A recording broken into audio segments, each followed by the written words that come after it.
آج کی یہ مجلس جو ہے تفسیر کی نہیں ہے، اس ریویو سورۃ النور۔ اعوذ باللہ من الشیطان الرجیم اعوذ باللہ من الشیطان الرجیم، بسم اللہ الرحمن الرحیم۔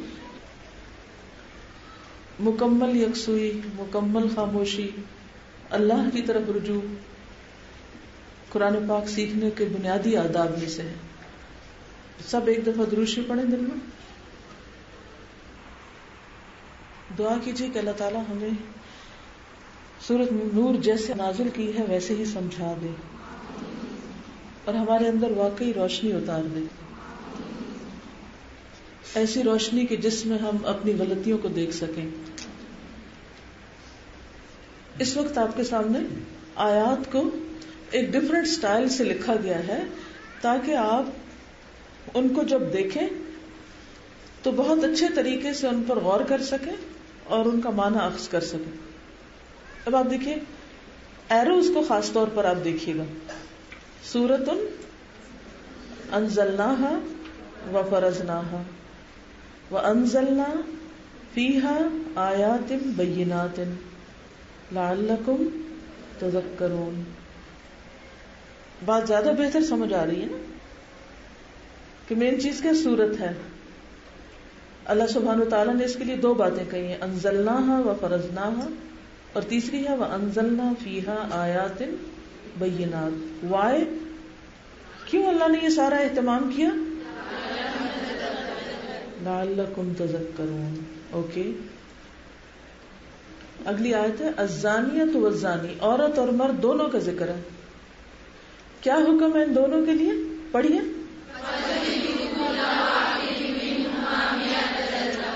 ٹھیک ہے، دوسرا حکم کیا ہے؟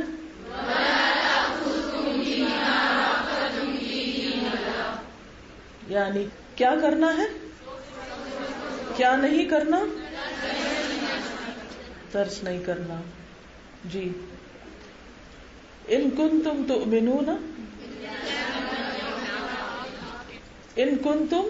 تؤمنون باللہ والیوم الآخر، اور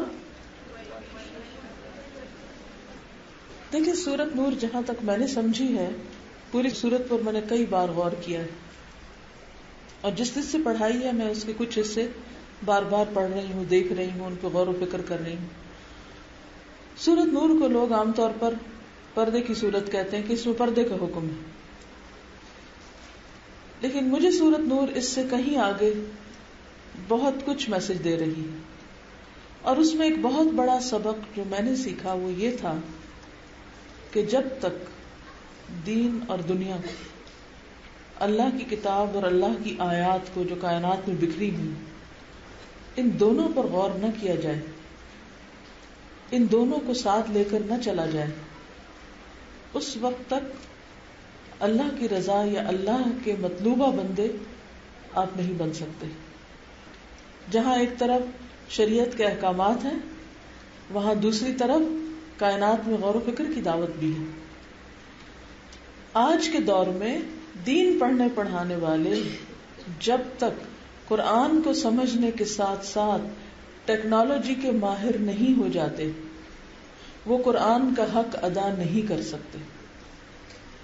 تجوید سیکھنا، ترجمہ سیکھنا، تفسیر سیکھنا، اس سب کے ساتھ جب تک آپ پریزنٹیشن بنانے اور اس کو پیش کرنے اور ساری ٹیکنالوجی کے ذریعے قرآن کو دنیا کے سامنے پیش نہیں کرتے، اس وقت تک آپ بلغوا انی ولو آیا کا صحیح حق نہیں ادا کر سکتے۔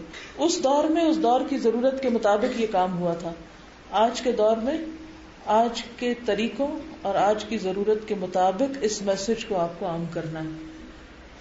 اس نیت کے ساتھ جو شخص کمپیوٹر سیکھے گا، اس کو صحیح طور پر استعمال کرے گا اور اس کے ذریعے وہ میسج کو آسان کر کے پیش کرے گا،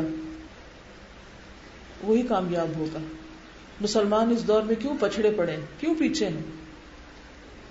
لوگ ستاروں سیاروں پہ کمنڈ ڈال رہے ہیں، وہاں تک پہنچنے کی کوششیں کر رہے ہیں، اور ہم کیا کر رہے ہیں؟ ہم صرف اگر کچھ آیتیں زبانی یاد کر لیتے تو اسی کو خوش ہو کے بیٹھے ہوئے.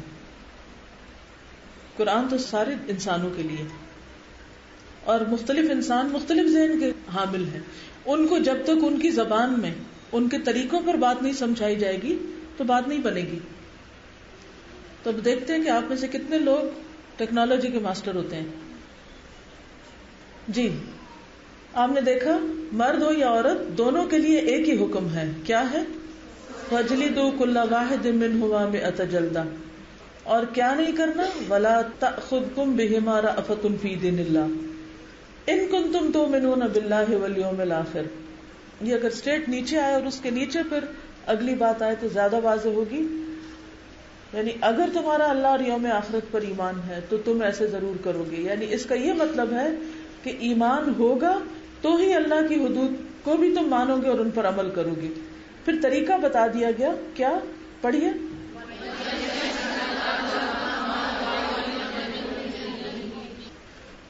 اب آپ دیکھیے کہ زانی کے لیے بھی کیا حکم ہے؟ لا ينکح الا زانیۃ او مشرکۃ.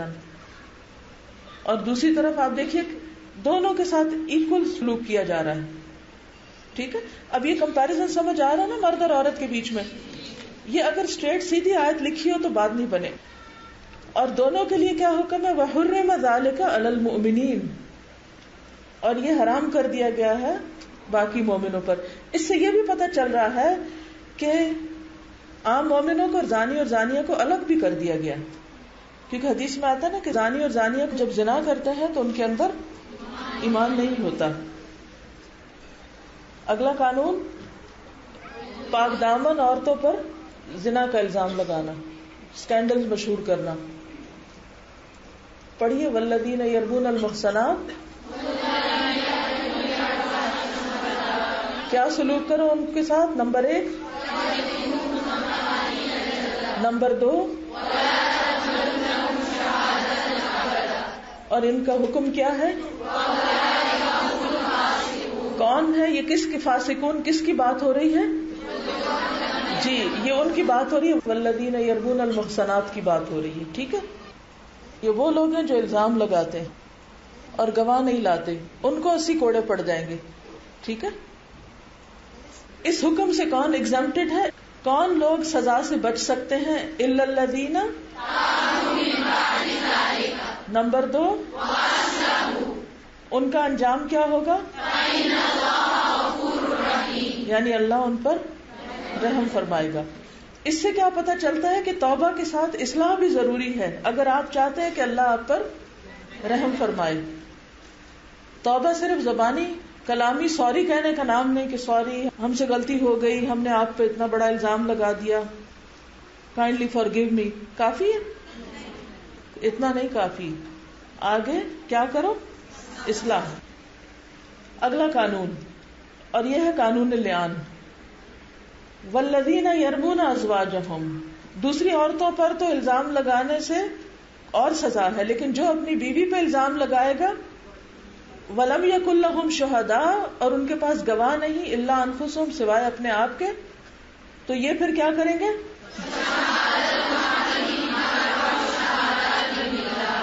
اللہ کی قسم کھا کے 4 دفعہ کہیں گے. کیا کہیں گے؟ کہ وہ سچے ہیں. کون سچا ہے؟ الزام لگانے والا. اب یہ لعان کی بتایا گیا طریقہ کار، اس کو پھر آپ بعد میں ویب سائٹ پہ دیکھ لیجئے. جی، 5ویں چیز والخامسۃ. کب؟ بالکل، یعنی جھوٹے پر اللہ کی لعنت ہو. یہ کون کہے گا؟ الزام لگانے والا. اپنے اوپر خود لعنت بھیجے گا کہ اگر میں جھوٹ بول رہا ہوں تو مجھ پر لعنت ہو. نیکسٹ، عورت کیا کرے گی جس پر الزام لگا ہے؟ وہ اپنے سے عذاب کا معنی یہاں سزا ہے، وہ سزا دور کر دے گی، لیکن اس کے لیے اسے کیا کرنا پڑے گا؟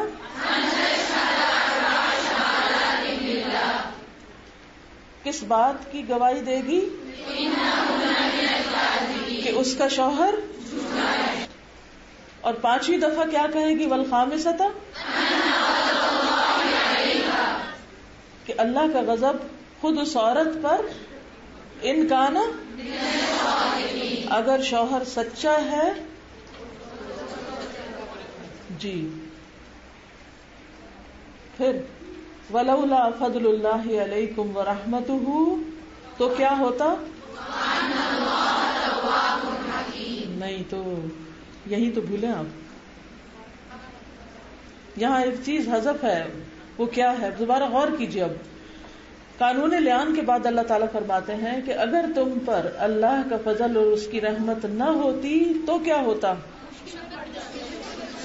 تم اپنی بیویوں کے معاملے میں مشکل میں پڑ جاتے, یا بیویاں شوہر کے الزام کے نیچے آ کے بڑی مشکل میں پڑ جاتی اور اپنے اوپر سے سزا نہ ہٹوا سکتی, یا یہ کہ اس مصیبت سے نہ نکل سکتی. اب یہ آپ دیکھیے کہ قرآن مجید کا ایک اعجاز یہ ہے کہ اس میں کم لفظوں میں بڑی بات کی گئی, اور بہت سی ایسی باتیں قاری یا پڑھنے والے کے ذہن پر بھی چھوڑ دی گئی ہیں کہ وہ غور و فکر کرے. کیونکہ اگر بہت زیادہ ہر بات کی جائے نا تو پھر جو سننے والا ہوتا ہے نا وہ اپنا کام چھوڑ کے بیٹھ جاتا ہے. اچھا بس ٹھیک ہے, سن رہا ہوں یا پڑھ رہا ہوں.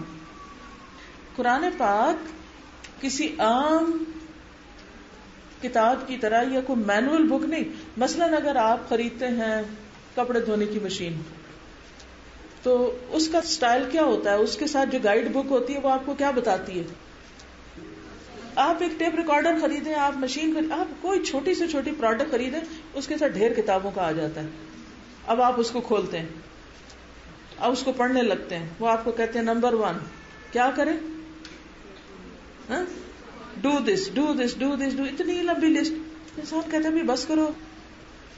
اچھا, اور بعض اوقات وہ اپنی عقل استعمال ہی نہیں کرنے دیتے, اور اس کے بعد ہوتی بات معمولی سی ہے جس کو انہوں نے 10 لائنوں میں لکھا ہوتا ہے, اور پھر اگلے صفحے پہ تصویر بنا بنا کے سمجھایا ہوتا ہے ایسے کرو جیسے ہم بے وقوف ہیں, کیونکہ ایک تار بھی نہیں کھول کے دیکھ سکتے کہ کیا ہے یہ. وہ اس طرح ڈیل کرتے ہیں. لیکن اللہ سبحانہ وتعالیٰ نے اپنے بندوں کو پیدا کیا اور عقل کے ساتھ پیدا کیا اور غور و فکر کی دعوت دی. اس لیے قرآن مجید میں بہت سے مقامات پر اگلا جملہ حذف ہوتا ہے جس کو کہتے ہیں یہ چیز یہاں محذوف ہے. تفسیر میں آپ کو کبھی کبھی انڈیکیٹ کیا جاتا ہے کہ دیکھو اگر ایسا نہ ہوتا تو کیا ہوتا, ذرا غور تو کرو. پھر کیا ہوتا؟ پھر آپ بیٹھتے ہیں سوچنے, ہاں یہ بھی ہوتا, یہ بھی ہوتا, یہ بھی ہوتا, یہ بھی ہوتا. تو اس طرح آپ کو کیا موقع مل جاتا ہے سوچنے کا. یہ قرآن کی خوبصورتی ہے. کسی بھی اور مینول بک کے مقابلے میں قرآن جو گائیڈ بک ہے وہ ٹوٹلی ڈفرنٹ انداز ہے اس کا. یہ ہیومن سائیکالوجی سے ڈیل کرتی ہے, اور باقی کتابیں کس سے ڈیل کرتی ہیں؟ مشینوں سے نہیں, نٹس سے. اور یہ اللہ سبحانہ وتعالیٰ نے کس لیے کیا ہے؟ وَأَنَّ اللَّهَ تَوَّابٌ حکیم. اس لیے اللہ نے اپنا فضل اور رحمت تم پہ کی ہے. نیکسٹ آیا جی. اب واقع افک آ رہا ہے. ان الذین, بے شک وہ لوگ. کون لوگ؟ اس واقعے کو جو مدینہ کے لوگوں پر, مسلمانوں پر ایک بہت بڑی آفت بن کے ٹوٹا تھا اور ہر شخص کو, ہر ایمان والے کو پریشان کر گیا تھا, پورا معاشرہ ڈسٹرب ہو گیا تھا. اللہ کے رسول صلی اللہ علیہ وسلم ڈسٹرب تھے, حضرت عائشہ پریشان تھی, ان کے پیرنٹس, تمام اہل ایمان. تو ایسے کسی بھی واقعے کو عام طور پر کس طرح لیا جاتا ہے؟ بہت نیگیٹولی, اور برا بھلا بھی کہنے لگتے ہیں. یہ عام رجحان ہے ہمارا کہ کوئی فوت ہو جائے, کوئی تکلیف آ جائے, کوئی حادثہ ہو جائے, لوگ ایک دم کیا کرنے لگتے ہیں؟ کمپلینٹس. یہاں سارا معاشرہ خاموشی سے سن رہا ہے, خاموش ہے. اللہ سبحانہ وتعالیٰ جب آیات اتارتے ہیں تو فرماتے ہیں کہ اس واقعے کے متعلق کیا نہ کہو, تو پھر کیا ہے وہ؟ کس کے لیے شر اور کس کے لیے خیر؟ جی. لا تحسبوا شر لکم بل هو خیر لکم. اہل ایمان کے لیے کیسے خیر ثابت ہوا یہ واقعہ؟ حضرت عائشہ کے لیے کیسے خیر ثابت ہوا؟ ان کے بارے میں آیات اتری اور ان کو صبر کا بہت بڑا اجر ملے گا, ان کی سچائی اور صداقت ثابت ہوئی. اسی طرح جب انسان کی زندگی میں کوئی ایسا حادثہ ہو جاتا ہے جو انتہائی تکلیف دہ بھی ہو, تو صرف اس کے منفی پہلوؤں پہ نہ روتے رہیں بلکہ اس کے مثبت پہلوؤں پر غور کریں. جب مثبت پہلوؤں پہ غور کریں گے تو نتیجہ کیا ہوگا؟ شکر گزاری آئے گی. اور اصل شکر کون سا ہے؟ جو مصیبت پڑنے پر بھی کیا جائے. شکر کے 2 درجے ہیں نا. ایک عام شکر ہوتا ہے. عام شکر کیا ہوتا ہے؟ جب وہ اس وقت آپ کرتے ہیں جب آپ کو کوئی نعمت ملتی ہے, جب کوئی اچیومنٹ ہوتی ہے. اور ایک اعلیٰ ترین درجے کا شکر ہوتا ہے, اور وہ کون سا ہوتا ہے؟ جب تکلیف آتی ہے تو شکر ادا کیا جاتا ہے, اور اس تکلیف کے موقع پر پازیٹیولی آپ دیکھتے ہیں کہ کیا کیا چیز آپ کے حق میں بہتر ہے. تو اس واقعے پر بھی ذہن سازی کی گئی, پورا ذہن تبدیل کر دیا گیا. بلا بہت بڑی تھی لیکن اس میں بھی خیر تھی, اور ہر ایک نے اپنا اپنا حصہ کمایا. اہل ایمان نے ثواب کمایا اپنی زبانوں کو صحیح استعمال کر کے, صبر کر کے, اور منافقوں نے کیا کیا؟ شر کمایا. اوکے. اور سب سے بڑا نقصان کس کو ہوا؟ وہ کون تھا؟ اس کا انجام کیا ہے؟ دیکھیں کس طرح آج سمجھ آتی ہے نا.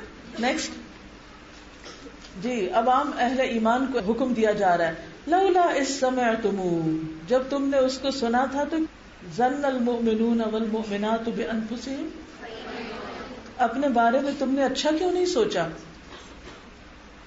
اس سے کیا پتہ چلتا ہے کہ جب کسی کے بارے میں کوئی بری بات ہمیں پتہ چلے تو ہم اس کی جگہ اپنے آپ کو رکھ لیں. یاد رہے گا؟ جب کسی پہ مصیبت آئے تو اس کا نقطہ نظر سمجھنے کے لیے اس کی جگہ پر خود کو رکھ لیں کہ اپنے لیے پھر کیا سوچو گے, اپنے بارے میں کیا خیال ہے.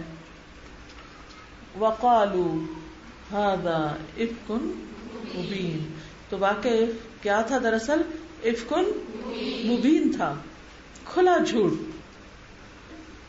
چونکہ گواہیوں والا قانون آ چکا تھا تو فرمایا لولا جاؤ علیہ باربعۃ شہداء, یہ 4 گواہ کیوں نہیں لائے؟ فإذ لم یأتوا بالشہداء فأولئک عند اللہ هم الکاذبون. جب کوئی کسی پہ الزام لگائے تو اس کو کیا لانا چاہیے؟ خاص طور پر زنا کا الزام. عام جو الزام وغیرہ ہوتے ہیں اس میں بھی گواہ چاہیے ہوتے ہیں. جو گواہ نہ لائے اپنے دعوے کے ثبوت میں تو پھر وہی جھوٹا ہوتا ہے. مثلاً کوئی شخص آ کے آپ کو بتاتا ہے کسی کے بارے میں کہ جی فلاں مثلاً یہودیوں کا ایجنٹ ہے, کیا کرنا چاہیے آپ کو؟ کیا کہنا چاہیے آپ کو؟ اس سے پروف لاؤ. پروف کیا ہوتا ہے؟ کو باہر سے پکڑ کے لے آؤ, یہ کہہ رہے ہیں, یہ پروف ہوگا؟ تو واقعی اس کی کوئی دلیل ہو, اور اگر جو دلیل نہ لائے فَأُولَئِكَ عِندَ اللَّهِ هُمُ الْكَاذِبُونَ. یہ ایک زندگی کا اصول بنا لیجئے. کوئی کسی کے اوپر بھی آپ کو آ کے جھوٹی خبر دیتا ہے نا, الزام لگاتا ہے فلاں چور ہے, مثلا کوئی کہتا ہے فلاں چور ہے, بعض اوقات جھوٹا الزام ہوتا ہے, ہم اس کی ہاں میں ہاں ملانے لگتے, ہاں ہاں بالکل. کیا کہنا چاہیے اس وقت؟